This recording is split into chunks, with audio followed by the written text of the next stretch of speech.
அனைவருக்கும் வணக்கம். இது உங்கள் கரூர் கிளாசிக் கிச்சன். குழந்தைங்களுக்கு ஹெல்தியான ஒரு சன்னா ரைஸ் ரெசிபி தான் இன்றைக்கி பார்க்க போகிறோம். பிரியாணி டேஸ்ட்லேயே இருக்கும், ஆனால் இது வந்து ப்ரோட்டீன் ரிச்சுங்க. எப்படி செய்யலான்னு பார்க்கலாம் வாங்க.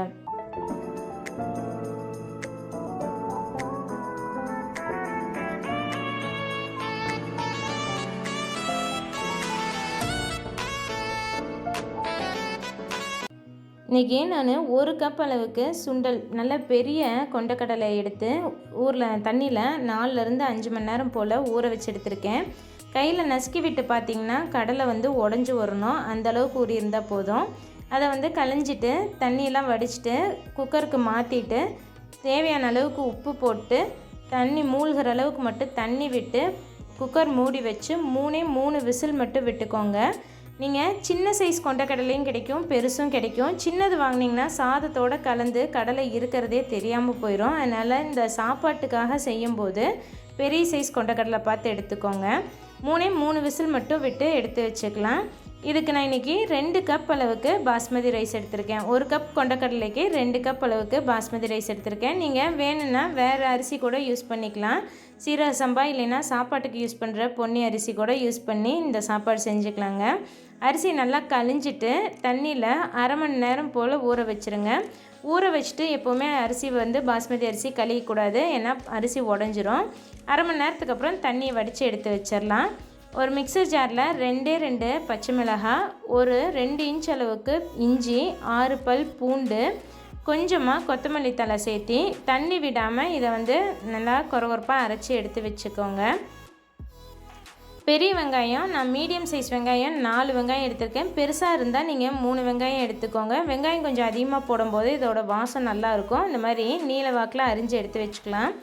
நான் இன்றைக்கி ப்ரெஷர் குக்கர்லேயே டைரெக்டாக தாளித்து விடுறேன். அதனால் 1 டேபிள் ஸ்பூன் போல் நெய்யும் 2 டேபிள் ஸ்பூன் போல் எண்ணெயும் சேர்த்தி அதில் 2 துண்டு பட்டை, ஒரு ஸ்டார் அனீஸ், 4-5 கிராம்பு, கொஞ்சமாக சோம்பு தாளித்து விட்டுட்டு கருவேப்பிலை போட்டு நம்ம நீல வாக்கில் அரிஞ்சு வச்சுருக்க வெங்காயத்தையும் சேர்த்து நல்லா வதக்கி விட்டுக்கோங்க. உங்களுக்கு குழந்தைங்களுக்கு கொடுக்கும்போது இன்னும் கொஞ்சம் ரிச்சாக வேணும்னு நினச்சிங்கன்னா நெய்லேயே முந்திரி பருப்பு ஒரு 10 பருப்பு போட்டு வறுத்துட்டு அதுக்கப்புறமா நீங்கள் வெங்காயம் ஆட் பண்ணிக்கலாம். பச்சை மிளகா அப்படியே போட்டால் வாய்க்கு வரும், அதனால தான் நம்ம அரைச்சிட்டோம் இஞ்சி பூண்டோடு சேர்த்தி. வெங்காயம் வணங்குற அளவுக்கு கொஞ்சமாக உப்பு சேர்த்திட்டு நல்லா பொன்னிறமாக ஆகிற வரைக்கும் வதக்கி எடுத்துக்கோங்க. வெங்காயம் நல்லா கேரமலைஸ் ஆகி அது ஒரு வாசம் வரும். அந்த அளவுக்கு வதக்கும் போது நம்ம இந்த சன்னா ரைஸ்க்கு நல்ல ஒரு டேஸ்ட் கொடுக்கும். இந்த மாதிரி வதங்கி வந்ததுக்கப்புறமா அரைச்சி வச்சுருக்கேன் இஞ்சி பூண்டு பச்சை மிளகா பேஸ்ட் ஆட் பண்ணி கலந்து விட்டுக்கோங்க. இது நல்லா எல்லா பக்கமும் கலந்து வந்ததுக்கப்புறமா தக்காளி ஆட் பண்ணிக்கலாம். நான் இன்றைக்கி பெரிய சைஸ் தக்காளியாக 2 தக்காளி நீள்வாக்கில் அரிஞ்சு எடுத்துருக்கிறேன். 3 தக்காளி. உங்களுக்கு தக்காளி சைஸ் வந்து சின்னதாக இருந்ததுன்னா 4 கூட சேர்த்திக்கலாம். நல்லா தக்காளி குழஞ்சி இந்த வெங்காயத்தோடு கலந்து வர்ற அளவுக்கு வதக்கி எடுத்துகிட்டு இதில் இப்போ மசாலா பவுடர்லாம் ஆட் பண்ணிக்கலாம். 1/2 டீஸ்பூன் போல் மஞ்சள் தூள், 2 டீஸ்பூன் போல் கரம் மசாலா தூள், காரத்துக்கு 2 பச்சை மிளகாய் ஆட் பண்ணியிருக்கோம். எந்த அளவுக்கு காரம் வேணுமோ அந்தளவுக்கு வரமிளகாய் தூள் ஆட் பண்ணிக்கலாம். நான் இன்றைக்கி 1 டீஸ்பூன் அளவுக்கு வரமிளகாய் தூளும் 1 டீஸ்பூன் கொத்தமல்லி தூளும் வர கொத்தமல்லி தூளும் சேர்த்து நல்லா வதக்கி விட்டுக்கோங்க. இதெல்லாம் நல்லா வதங்கி வந்ததுக்கப்புறமா நம்ம இன்றைக்கி இதை பிரியாணி டைப்பில் செய்கிறோன்னு முதலே சொன்னனால ஒரு 1/4 கப் போல் தயிரை சேர்த்திக்கலாம். கெட்டி தயிராக இருந்தால் ஒரு 1/4 கப் தயிர் சேர்த்திக்கோங்க. தயிர் வந்து கொஞ்சம் புளிப்புத்தன்மை இருந்ததுன்னா அந்த தயிர் வந்து டேஸ்ட் நல்லா கொடுக்கும். காலையில் போட்டு நீங்கள் மத்தியானத்துக்கு செய்யும்போது அதில் ஒரு பால் வாசம் வரும். அதனால் எப்போ பிரியாணிக்கு இந்த மாதிரி ரைஸ்க்கெலாம் தயிர் சேர்த்தாலும் கொஞ்சமாக புளிச்சிருக்க தயிர் சேர்த்திக்கோங்க.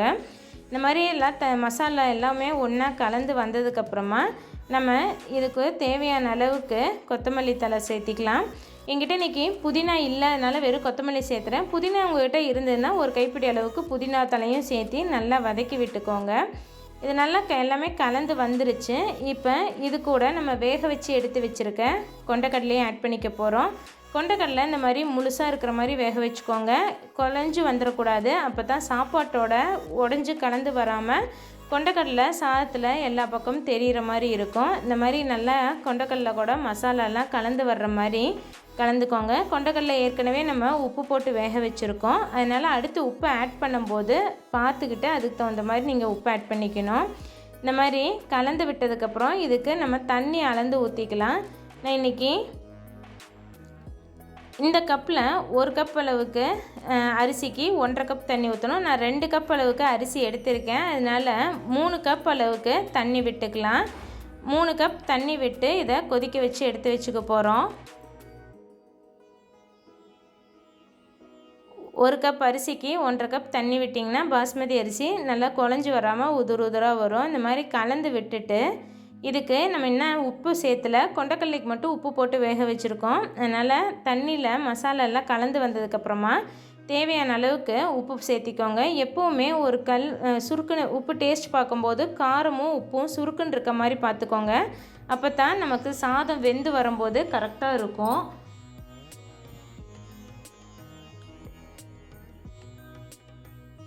இந்த மாதிரி கொதிச்சு வந்ததுக்கப்புறமா நம்ம வடித்து வச்சுருக்க அரிசியை உள்ளே சேர்த்திட்டு அரிசி சேர்த்துனதுக்கப்புறம் கரண்டி விட்டு ரொம்ப கிளறாதீங்க, அரிசி உடஞ்சிரும். அரிசி இந்த மசாலா கூட மட்டும் கலந்து வர்ற மாதிரி லைட்டாக கலந்து விட்டுட்டு மீடியம் ஃப்ளேமில் வச்சு நல்லா கொதித்து தண்ணியெல்லாம் சுண்டுற அளவுக்கு அப்படியே திறந்தே வச்சு கொதிக்க விடுங்க.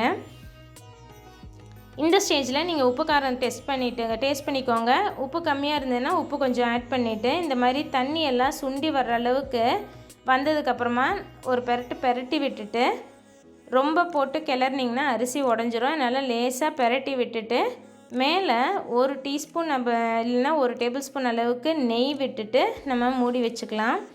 இப்போ நம்ம ஆட் பண்ண தண்ணி எல்லாமே இந்த மாதிரி அரிசியோடு சுண்டி தண்ணி குறைஞ்சி வந்ததுக்கப்புறமா எல்லாம் லெவல் பண்ணி விட்டுட்டு இதுக்கு மேலே 1 டேபிள் ஸ்பூன் அளவுக்கு நெய் விட்டு உங்களுக்கு தேவைப்பட்டால் கொஞ்சம் கொத்தமல்லியும் புதினாவும் கூட மேலால் தூவி விட்டுக்கலாம். மூடி வச்சு சிம்மில் 8 நிமிஷம் வைக்க போகிறோம். விசில் போட்டு சிம்மில் வைங்க. நம்மளுக்கு விசில் வர வேண்டாம். நம்ம சிம்மில் வச்சு 8 நிமிஷம் போல் வச்சுட்டு ஒரு 10 மினிட்ஸ் ரெஸ்டிங் டைம் விட்டுட்டு அதுக்கப்புறம் ஓப்பன் பண்ணி பார்த்திங்கன்னா நல்லா உதுரான சாதம் நமக்கு ரெடியாகி வந்திருக்குங்க. பாருங்கள், குழஞ்சி போகாமல் பிரியாணி வர்ற மாதிரியே பாஸ்மதி அரிசி மசாலாலாம் கூட வெந்து உதுராக வந்திருக்கு. நான் இது குழந்தைங்களுக்கு செஞ்சனால மசாலா ஐட்டம்லாம் கம்மியாக போட்டு தான் செஞ்சுருக்கேன். நீங்கள் உங்களுக்கு பெரியவங்களுக்கு நல்லா காரசாரமாக வேணும்னா நீங்கள் இதே மசாலா ஐட்டம்ஸ்லாம் கொஞ்சம் அதிகம் சேர்த்தி கூட செய்யலாம். இது கொஞ்சம் பிளாண்டாக தான் இருக்கும். கிட்ஸுக்கு லஞ்ச் பாக்ஸுக்கு நீங்கள் கட்டி கொடுக்கறதுக்கு மத்தியானத்துக்கு கூட இது நல்லா இருக்குங்க. கூட நீங்கள் ஆனியன் ரைத்தா வச்சு சர்வ் பண்ணலாம்.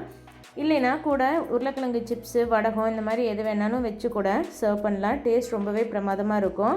ப்ரோட்டீன் ரிச்சுன்னு சொல்லியிருக்கேன் ஏற்கனவே. நீங்களும் இந்த வீட்டில் இந்த ரெசிபியை ட்ரை பண்ணி பார்த்துட்டு எப்படி வந்திருக்குங்கிறத மறக்காமல் எனக்கு கமெண்ட் பண்ணுங்கள். குயிக்காக இதோட நியூட்ரிட்டிவ் வேல்யூ பார்த்துருக்கலாம். நான் இன்றைக்கி கொடுத்த குவான்டிட்டிக்கு தாராளமாக 6 பெரியவங்க சாப்பிட்ற அளவுக்கு நமக்கு ரைஸ் குவான்டிட்டி கிடைக்கும். நான் இங்கே ஒரு போர்ஷன் உண்டான நியூட்ரிட்டிவ் வேல்யூ தான் உங்களுக்கு ஷேர் பண்ணியிருக்கேன். இந்த வீடியோ உங்களுக்கு பிடிச்சிருந்ததுன்னா லைக் பண்ணிவிட்டு மறக்காமல் உங்கள் ஃப்ரெண்ட்ஸ் கூடயும் ஷேர் பண்ணிக்கோங்க. இது வரைக்கும் எங்கள் சேனலுக்கு சப்ஸ்கிரைப் பண்ணாமல் பார்த்துட்டு இருந்தீங்கன்னா சப்ஸ்கிரைப் பண்ணிவிட்டு கூடவே பக்கத்தில் இருக்க பெல் ஐக்கான் கிளிக் பண்ணி வச்சுக்கோங்க. அப்போ தான் நான் போடுற புது வீடியோஸோட நோட்டிஃபிகேஷன்ஸ் உங்களுக்கு உடனே கிடைக்கும். தேங்க்ஸ் ஃபார் வாட்சிங்.